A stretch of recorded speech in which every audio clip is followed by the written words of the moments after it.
Olá, boa noite. Na véspera do Dia Internacional da Mulher, Fórum Brasileiro de Segurança Pública revela que mais de 10 mil mulheres foram vítimas de feminicídio no Brasil desde 2015. Um triste recorde. 2023 registrou a maior taxa de feminicídios desde que a lei que tipifica o crime entrou em vigor. E você vai ver também.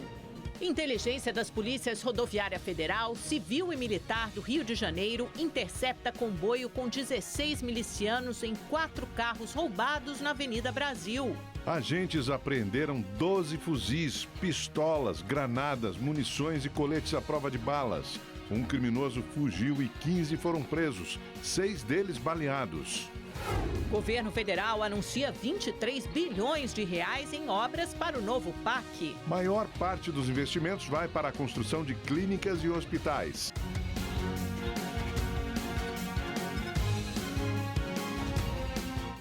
Com mais uma suspensão do julgamento sobre porte de maconha no Supremo Tribunal Federal, senadores querem retomar na semana que vem a votação da proposta de emenda constitucional que trata do tema. O presidente da Comissão de Constituição e Justiça do Senado, Davi Alcolumbre, diz que ainda não bateu o martelo, mas o relator da proposta de emenda à Constituição que criminaliza a posse de drogas afirma que já existe acordo para a votação. Sim, houve a deliberação no Colégio de Líderes e, por consenso, quarta-feira na CCJ, o meu parecer sobre a PEC antidrogas será apreciado. A chamada PEC antidrogas, de autoria do presidente do Senado, Rodrigo Pacheco, propõe que será considerado crime a posse e o porte de drogas, independentemente de quantidade. A Lei Antidrogas de 2006 considera a posse de drogas um crime, mas punido com penas alternativas, como prestação de serviços comunitários e participação em cursos de conscientização. Como a lei não determina qual quantidade é considerada posse ou porte, o assunto foi parar no Supremo Tribunal Federal, que discute qual quantia de maconha vai separar usuário de traficante. Além de fixar a quantidade, parte dos ministros quer que a posse deixe de ser tratada como crime. Com isso, o usuário não perderia o status de bons antecedentes e de réu primário. É essa mudança que senadores dizem querer impedir com a PEC.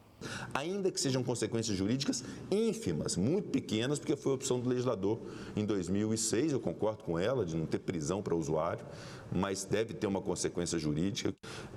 As pequenas quantidades, ainda que aquilo esteja na intimidade, na privacidade de alguém que detém aquilo na sua própria residência, aquilo para chegar à residência de alguém tem uma cadeia produtiva de comercialização que envolve corrupção, homicídio, lavagem de dinheiro, crimes das mais variadas espécies. Não é o fato da PEC entrar em vigor, se é que ela vai entrar em vigor, que automaticamente vai tornar crime posse e porte para o consumo próprio, porque ainda assim vai depender de uma lei para estabelecer, por exemplo, qual será a pena em relação a isso, né? Porque não existe um crime sem pena estabelecida.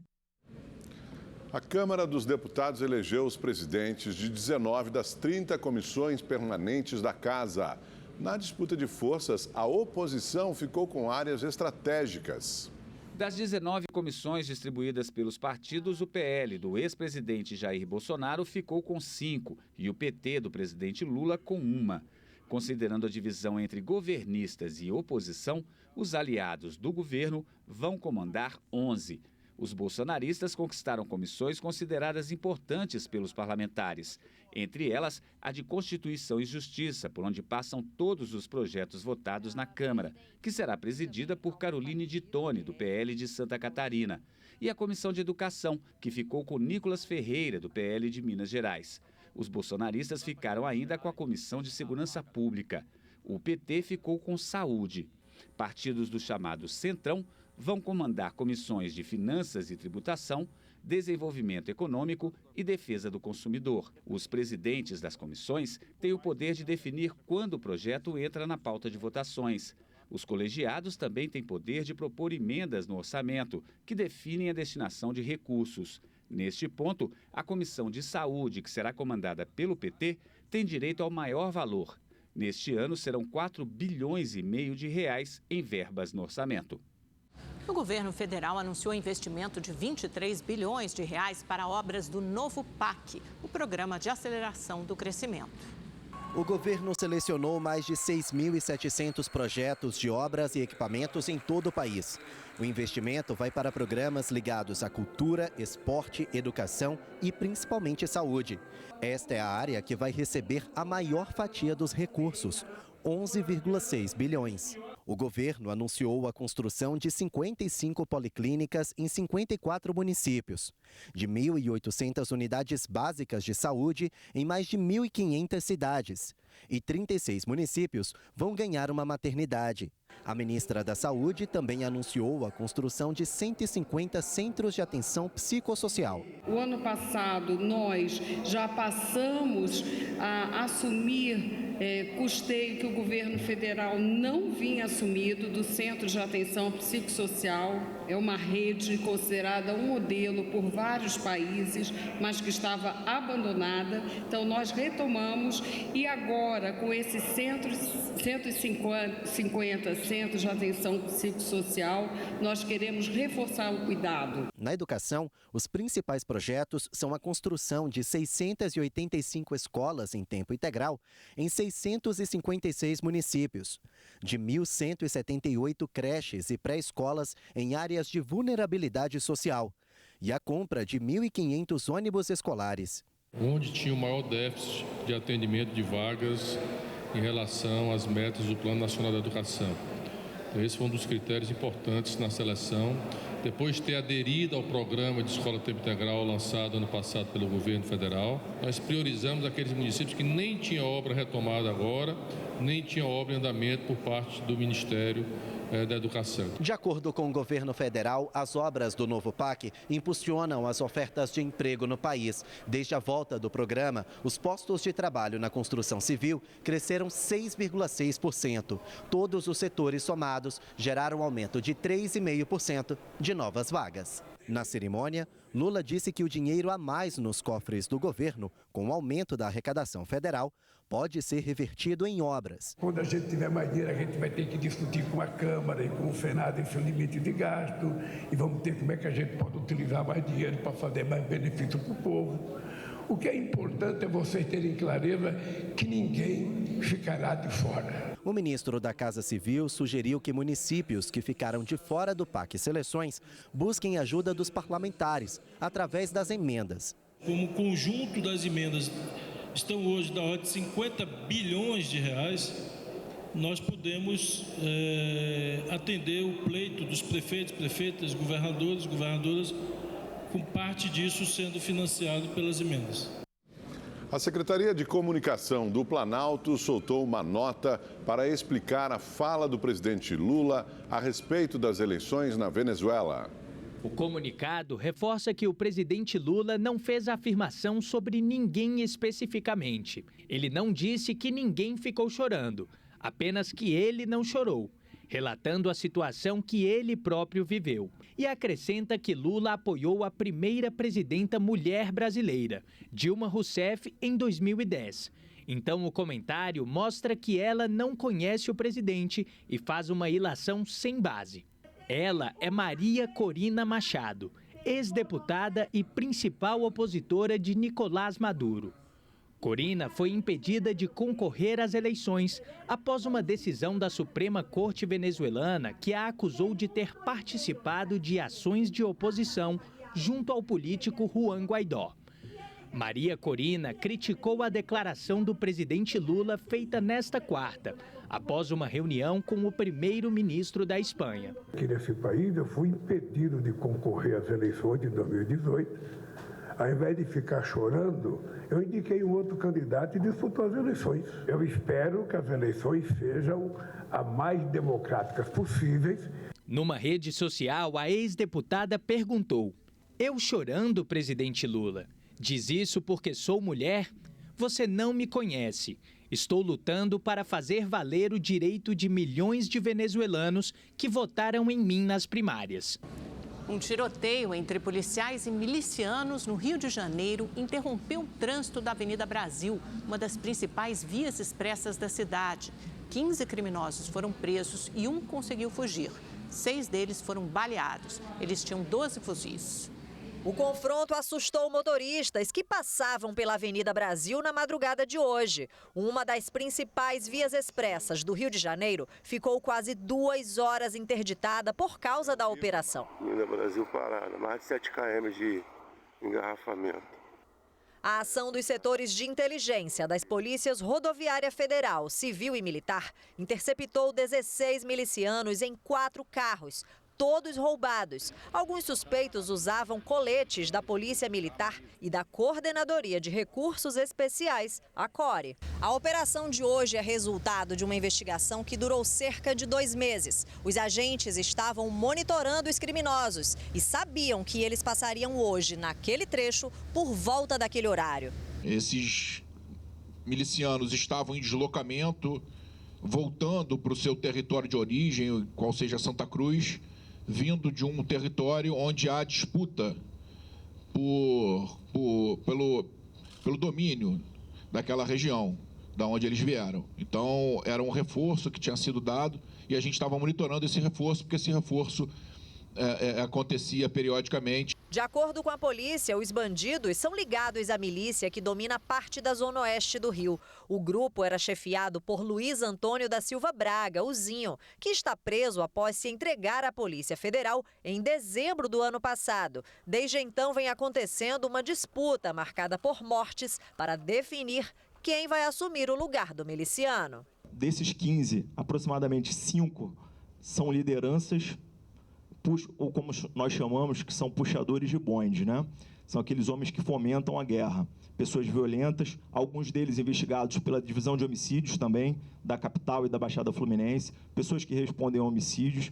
Então, a prisão é super importante para desarticular hoje um dos grupos milicianos mais violentos que tem na Zona Oeste, capitaneado por Rui Estevão, vulgo Pipito. Os agentes apreenderam 12 fuzis e uma pistola com o brasão da polícia de Miami, granadas, munições, coletes à prova de balas, celulares e 5 veículos clonados. A Polícia do Rio de Janeiro e o Ministério Público tentam prender o contraventor Bernardo Belo. Ele tem 5 mandados de prisão em aberto, inclusive por homicídio. Policiais civis e agentes do Ministério Público foram às ruas para cumprir 8 mandados de prisão e 6 de busca e apreensão. 5 dos alvos já estavam presos. Os outros 3 procurados são o contraventor Bernardo Belo, Diego Neto Braz dos Santos e o ex-PM Marcelo Sarmento Mendes, conhecido como Repolhão. Em um condomínio de luxo na Barra da Tijuca, os policiais estiveram em uma casa conhecida como Mansão de Vidro, apontada como a Fortaleza de Belo. Mas o imóvel, à prova de balas, está alugado para o jogador do Flamengo Eric Pulgar, que não é investigado. Os 8 alvos da terceira fase da Operação As de Ouro já haviam sido indiciados pelo assassinato do advogado Carlos Daniel Ferreira Dias, em maio de 2022. Agora também são procurados por organização criminosa e lavagem de dinheiro dentro deste inquérito. As investigações apontam que o grupo usou pelo menos 6 empresas e diversos laranjas para ocultar patrimônio e lavar dinheiro. Os relatórios indicam que durante 8 meses, em 2021, uma das empresas investigadas movimentou 79 milhões de reais. Outras 2 teriam movimentado, desde 2020, 80 milhões. Postos de gasolina e outras empresas que ele usava para lavar dinheiro, com todo um esquema, né, operado por outras pessoas. Aí a gente conseguiu mapear todas essas empresas e fazer o bloqueio dos bens em relação não só às pessoas jurídicas, como também às pessoas físicas. A Justiça também determinou a apreensão de bens de luxo do bicheiro. Bernardo Belo agora tem 5 mandados de prisão em aberto. Em 2022, ele chegou a ser preso pela Interpol na Colômbia pela morte de Alcebiades Paz Garcia, o Bide, tio de Tamara Garcia, ex-mulher de Belo. Nós estamos trabalhando com algumas hipóteses de localização dele, né? Estamos diuturnamente atrás da localização dele para poder efetuar a prisão, não só dele, como de seus comparsas que ainda estão com mandado de prisão em aberto. A polícia de Santos, no litoral paulista, prendeu um suspeito de fiscalizar a central de monitoramento de uma facção criminosa. A repórter Estela Freitas explica essa história para a gente ao vivo. Oi, Estela, boa noite. Essa ação faz parte da Operação Verão?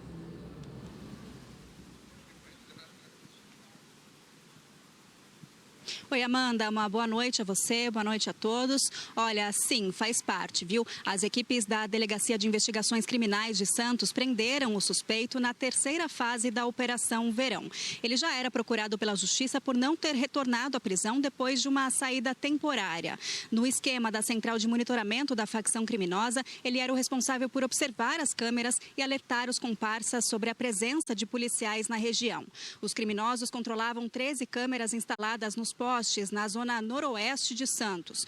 A polícia ainda cumpriu 10 mandados de busca e apreensão nas cidades de Santos e São Vicente. Outros 3 suspeitos foram presos por envolvimento com o tráfico de drogas e um menor, um adolescente, foi apreendido. De acordo com a Secretaria de Segurança Pública, 817 criminosos foram presos até agora na Operação Verão, sendo 332 procurados pela Justiça. 90 armas ilegais e 614 quilos de drogas foram apreendidos. Obrigado, Estela. E um homem morreu em uma tentativa de assalto a um ônibus na Avenida Brasil, na zona norte do Rio de Janeiro. Segundo a Polícia Militar, 2 homens armados entraram no ônibus que seguia para São Gonçalo, na região metropolitana, e anunciaram o assalto. Um passageiro tentou fugir. Ele lutou com os criminosos e foi baleado. Os bandidos fugiram. A Polícia Civil investiga o caso e tenta identificar os assaltantes. Uma pessoa foi presa em uma operação da Polícia Civil em Itapevi, na Grande São Paulo. 11 armas e 21 carregadores foram apreendidos, além de drogas e carros de luxo.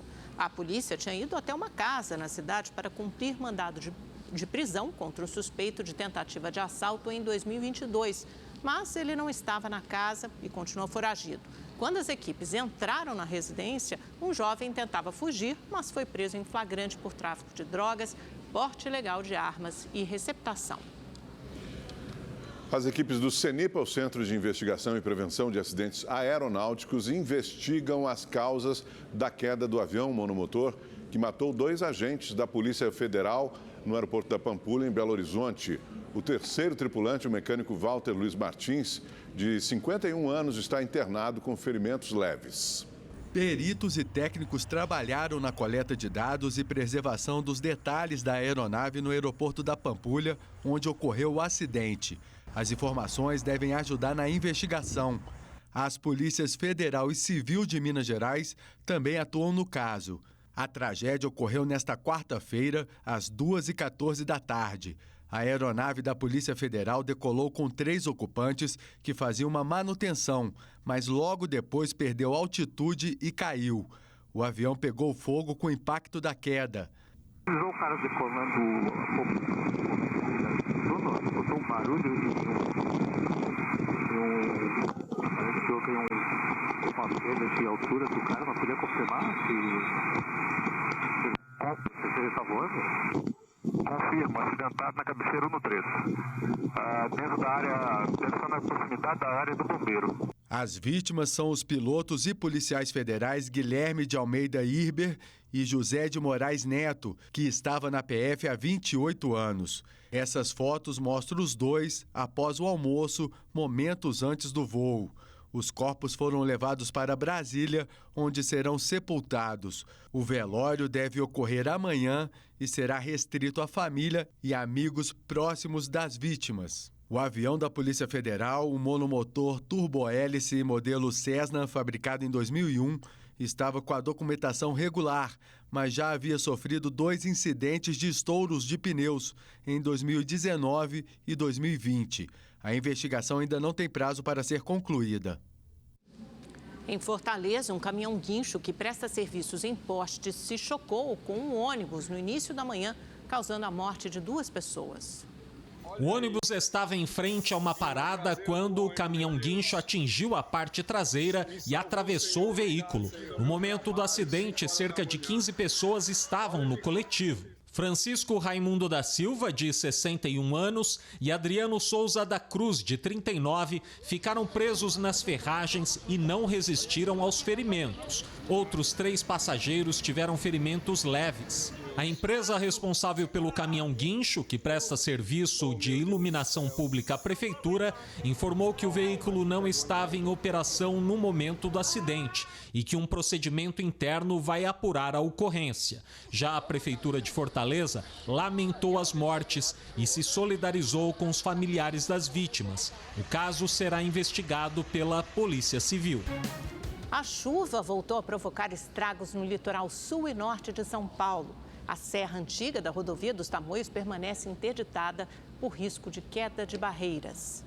Em Ubatuba, 17 pessoas ficaram desabrigadas depois que as chuvas atingiram a cidade na noite de ontem. O temporal provocou alagamentos. As quedas de uma barreira e de uma árvore interditaram a rodovia Oswaldo Cruz. As aulas foram suspensas nesta quinta-feira. No litoral sul de São Paulo, o rio que passa pela cidade de Mongaguá transbordou. 50 casas foram interditadas, 126 pessoas ficaram desabrigadas. A maré alta causou ondas de até 3 metros. Em Itanhaém, também no litoral sul, a chuva provocou alagamentos, deslizamento de terra. A água de um córrego invadiu uma casa. Em Praia Grande, 30 pessoas ficaram desalojadas e outras 188 residências foram afetadas pelo temporal. E o Rio Acre começa a dar sinais de vazante, mas o nível continua acima dos 17 metros. 2 semanas depois, o nível das águas começa a baixar nas 22 cidades do Acre afetadas pelas enchentes. Em todo o estado, mais de 28 mil pessoas continuam fora de casa. Esse é um dos bairros atingidos pela cheia. Por aqui, praticamente toda a comunidade foi afetada. Muitos moradores perderam tudo o que tinham. Alguns permanecem em suas casas com medo de serem furtados. O Rinaldo veio nadando para conversar com a nossa equipe. Eu não quero deixar as coisas dela, porque ela tem medo do pessoal chegar e roubar de madrugada. Até abaixar a água, não baixar a gente vai dar nosso jeito, limpar a casa e cair. Sem comer nada, não tem um sacolão para comer. Essa já é a segunda maior cheia da história. 19 das 22 cidades do estado estão em situação de emergência. O governo federal liberou mais de 20 milhões para ações de assistência aos atingidos. O Rio Acre continua acima dos 17 metros, mas a expectativa é que o nível caia nos próximos dias. Nós já temos vazante em todos os municípios hoje, com exceção de Assis Brasil, que começou a aumentar também. E temos também uma vazante bem lenta no Riozinho do Rola. Todos esses fatores levam-nos a crer, a prever que nós teremos sim em breve uma estabilidade e uma retração definitiva. 4 pessoas da mesma família morreram depois que o carro foi arrastado por uma correnteza no interior de Goiás. As vítimas estavam em uma rodovia estadual quando o rio transbordou e arrastou o asfalto.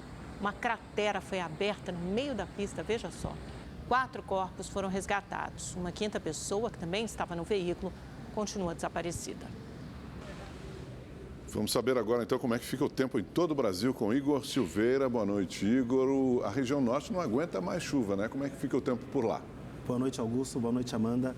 Boa noite para você que está em casa. Pois é, olha, ainda tem bastante umidade espalhada por todo o Brasil e por isso a previsão de chuva continua. Na região norte esquenta bastante, as nuvens ficam carregadas e aí não tem jeito, chove, viu? Só em Roraima é que o tempo continua firme e por lá esquenta bastante. As máximas podem chegar aos 40 graus. Já no nordeste, a zona de convergência intertropical ainda leva umidade para a região e tem previsão de chuva, incluindo o litoral. Só no interior da Bahia é que o sol está garantido.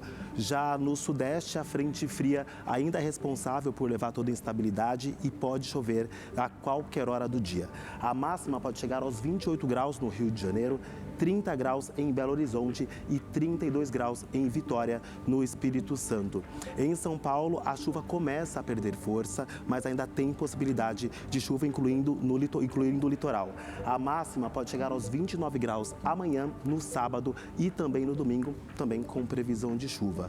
Já no sul do país, a chuva mais forte, ela ainda se concentra no Paraná e em Santa Catarina, esses pontos mais escuros que a gente vê aqui no mapa. Já no Rio Grande do Sul, o sol continua e a máxima por lá pode chegar aos 29 graus. No centro-oeste, tempo quente, abafado e com as máximas chegando aos 34 graus em Cuiabá amanhã. Amanda, Augusto. Nossa, um sol para cada um em Cuiabá. Exatamente. Obrigada, Igor. Fevereiro de 2024 foi considerado o mês mais quente já registrado na história. A temperatura subiu 1,77 graus Celsius comparado ao mesmo período de outros anos. Os dados são do Serviço para as Alterações Climáticas da União Europeia. E hoje no programa É Notícia, às 11h45 da noite, o jornalista Kennedy Alencar entrevista a diretora executiva do Fórum Brasileiro de Segurança Pública, Samira Bueno. Na entrevista, Samira falou da situação da segurança pública em São Paulo.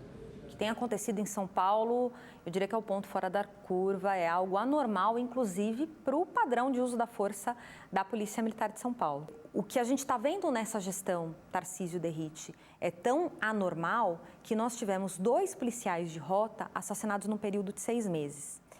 Sabe quando tinha sido a última vez que um policial da rota tinha sido assassinado no horário de trabalho, antes disso? No ano 2000.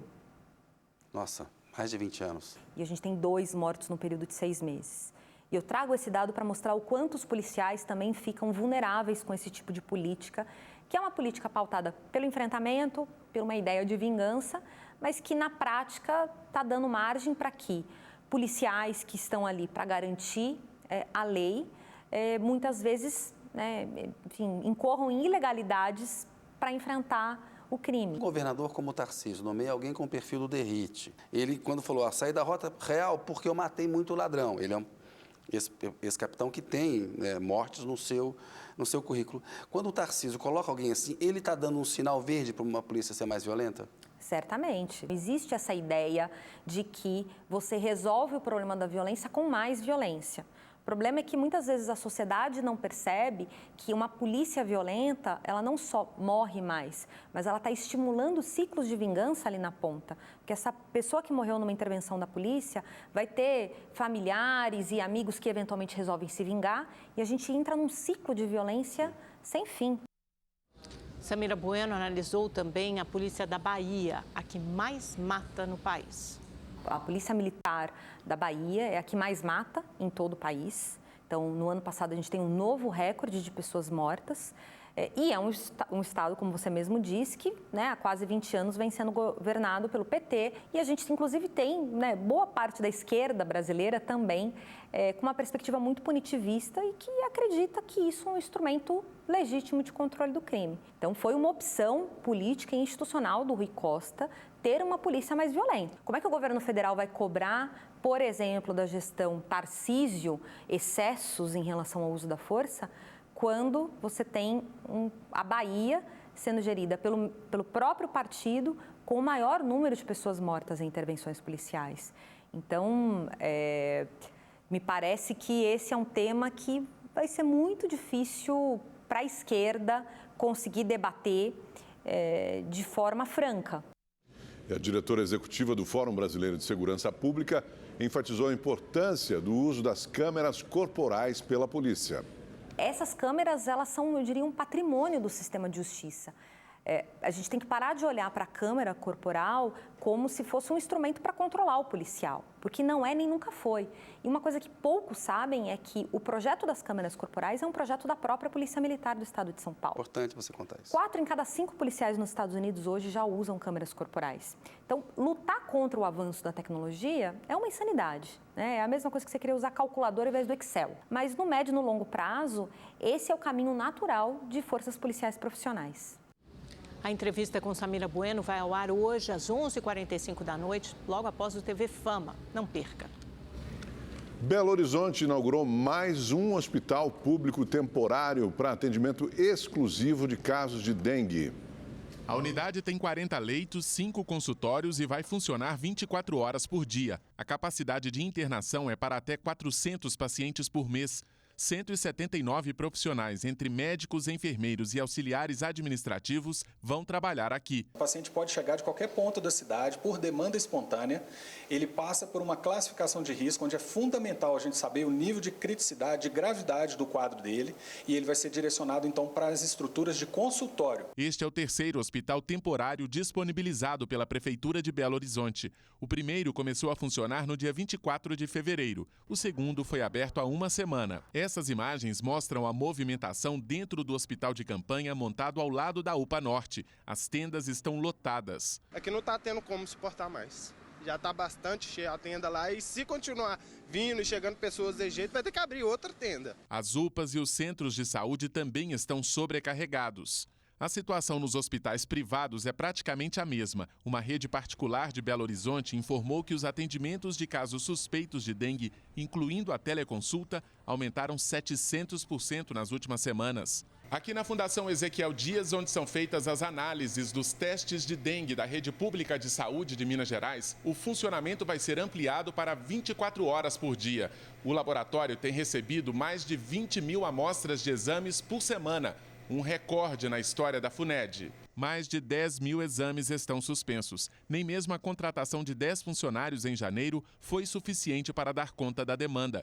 Outros 16 vão reforçar a equipe. Como chega mais de 2 mil amostras por dia, e isso seriam 6 mil testes, e a nossa capacidade é de 4 mil, a gente fica com um passeio de 2 mil por dia. Então a gente vai ter que aumentar o horário de funcionamento, para a gente dobrar a capacidade de funcionamento desses equipamentos. Com mais de 400 mil casos prováveis de dengue e 44 mortes, Minas Gerais enfrenta a pior epidemia da doença da história. Na Fundação Ezequiel Dias, as análises dos testes estão demorando, em média, 10 dias para ficarem prontas. A gente só viu esse tanto de amostra no Covid. Nunca se viu um número tão elevado de amostra para arbovirose. No Rio de Janeiro, a vacina da dengue já está disponível para os adolescentes de 13 e 14 anos. As crianças de 10 a 12 anos que ainda não foram vacinadas também poderão receber o imunizante. Segundo a Secretaria Municipal de Saúde, 48 mil doses da vacina já foram aplicadas. Mas a expectativa na capital fluminense é imunizar 354 mil crianças e adolescentes. A cidade do Rio já registra mais de 54 mil casos de dengue, com 4 mortes confirmadas. Uma pesquisa realizada na Universidade Federal do Ceará comprovou que 2 substâncias contidas em xaropes reduzem os sintomas de Covid em pacientes com casos leves e moderados. A pesquisa foi desenvolvida em um momento crítico da pandemia entre 2020 e 2021. Segundo o pesquisador Aldo Lima, coordenador da fase clínica, o estudo tinha por objetivo descobrir se alguma substância de medicação já existente poderia combater os sintomas da doença.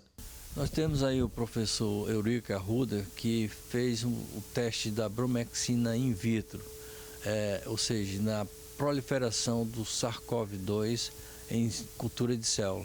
Ele mostrou que a bromexina, quando adicionada a essa cultura, bloqueava a proliferação do vírus. A bromexina é uma das substâncias encontradas no xarope. A outra, analisada na fase laboratorial na Unifesp, em São Paulo, foi a acetilcisteína, outro componente encontrado nas farmácias. A observação em laboratório mostrou que as substâncias interferiam na proliferação do vírus e deixou o caminho aberto para os testes clínicos com 400 pacientes. A fase clínica da pesquisa realizada aqui no Ceará foi determinante para comprovar se os resultados obtidos em laboratório se confirmariam no organismo dos pacientes. E o resultado foi positivo. 39% dos sintomas leve e moderado foram reduzidos nos pacientes de Covid. A gente viu que o braço que tinha a bromexina com a N-acetilcisteína tinha reduzido significativamente os sinais e sintomas da doença ali no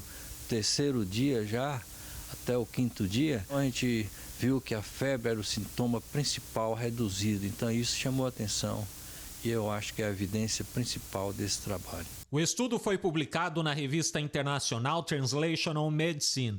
Essas substâncias abrem caminho para um tratamento dos casos leves e moderados de Covid sem pesar no bolso.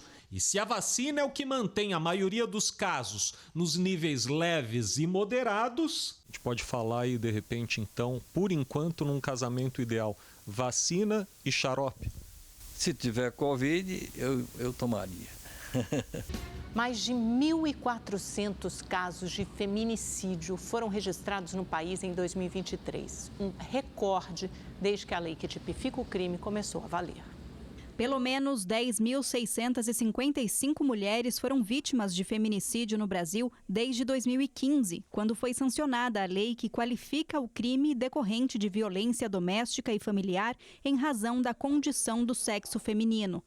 Os dados são do Fórum Brasileiro de Segurança Pública, que leva em conta apenas as ocorrências oficialmente registradas pelas polícias civis dos estados. Só em 2023 foram 1.463 casos, o maior número desde a tipificação da lei. Em entrevista ao programa É Notícia, a diretora executiva do Fórum Brasileiro de Segurança Pública, Samira Bueno, falou sobre as estatísticas. A gente nem tinha uma lei de proteção para a mulher. Então, sob esta perspectiva, a gente tem que reconhecer que houve muitos avanços legislativos. Mas como isso se traduz na vida da mulher que está em situação de violência é que é a grande questão e que não necessariamente melhorou. Então, essa mulher que está exposta a todo esse risco, a toda essa violência tão vulnerável, ela não está chegando para as autoridades. E eu acho que esse é o desafio. O Centro-Oeste é a região com a maior taxa de feminicídios nos últimos 2 anos. São 2 mortes a cada 100 mil habitantes. Já o Sudeste teve o maior crescimento no total de casos no ano passado. Foram 538. A única região que apresentou queda de registros foi o sul do país, com uma redução de 8%. No ano passado, 15 estados tiveram taxa acima da média nacional. No Mato Grosso, por exemplo, mais de 2 mulheres foram mortas a cada 100 mil habitantes. Já São Paulo, apesar da taxa ser relativamente baixa, considerando o tamanho da população, é o estado com o maior número absoluto de feminicídios, passando de 195 em 2022 para 221 em 2023. Ainda de acordo com a entidade, há muitos casos em que a Polícia Civil não reconhece o assassinato de mulheres como feminicídio, o que é um alerta para casos subnotificados. Infelizmente, vítimas ainda são revitimizadas e é por isso que a maior parte delas nem denuncia. Nós temos uma pesquisa produzida pelo IPEA no ano passado que mostrou que só 8% das vítimas de violência sexual buscam uma delegacia de polícia. Então, assim, é o crime que a gente tem notícia que tem a maior subnotificação. O Fórum criou ainda um perfil das vítimas e dos assassinos. Quase 72% das mulheres mortas em 2022 tinham entre 18 e 44 anos. Mais de 60% delas eram pretas e pardas. 73% dos autores eram parceiros ou ex-parceiros das vítimas. No Recife, um curso capacita lideranças femininas para lidar com desastres naturais. O trabalho é voltado principalmente para moradores de áreas de risco, onde vivem 1/3 da população da cidade. Esta é a realidade de milhares de pessoas que moram em áreas de risco ao redor do Recife.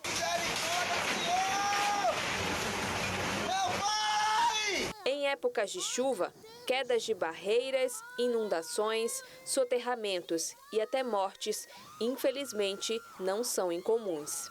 Para aprender a lidar com esses desastres, uma ação conjunta da Prefeitura do Recife lançou um curso só para mulheres. A realidade é assim, porque se perde tudo, se vê o que você construiu há muito tempo, que já é tão difícil, vir com a chuva. A gente sabe que a chuva tem que ter chuva, a gente sabe que tem que chover.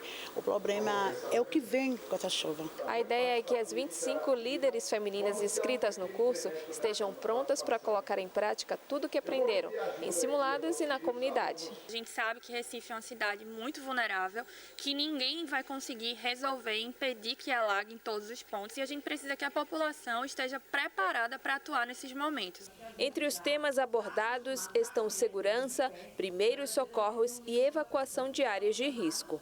Você saber se está num local de risco, você saber qual o grau de vulnerabilidade da sua residência, do seu ambiente, isso aí traz consequências. E quais são essas consequências? São as orientações que são dadas para que aquela pessoa ela proteja, se autoproteja e proteja seus familiares. Edivânia é dona de casa e uma das alunas. Ela mora na comunidade Dancendês, uma área de risco na zona sul do Recife. Há 2 anos, ela e os vizinhos sofreram com as chuvas. Faz uns 2 anos, mais ou menos, que alagou tudo lá, entrou água em muitas casas, teve muita gente que ficou em situação de emergência, mas, graças a Deus, com a ajuda da comunidade, né, que cada um ajuda o outro, a gente conseguiu lidar com a situação. Em 2022, Pernambuco sofreu a pior catástrofe natural da história. As consequências das chuvas que caíram entre maio e junho daquele ano mataram 133 pessoas e deixaram 6 mil desabrigados. A chuva ela é imprevisível. Tanto faz ela cair pouca como ela cair muito, a gente não sabe, né? Aí tem que estar alerta e atentos para conseguir, né, através desses cursos, ter um pouco de conhecimento. A historiadora e antropóloga Lília Schwartz foi eleita hoje para a 9ª cadeira da Academia Brasileira de Letras. A vaga foi aberta com o falecimento do acadêmico Alberto da Costa e Silva, que também era historiador. Lília é professora sênior do Departamento de Antropologia da USP, a Universidade de São Paulo. Ela é a 11ª mulher a ganhar o título de imortal. Rede TV News fica por aqui. Obrigado pela sua companhia nesta quinta-feira. Uma ótima noite. Nos encontramos amanhã de novo a partir das 7h15. Boa noite.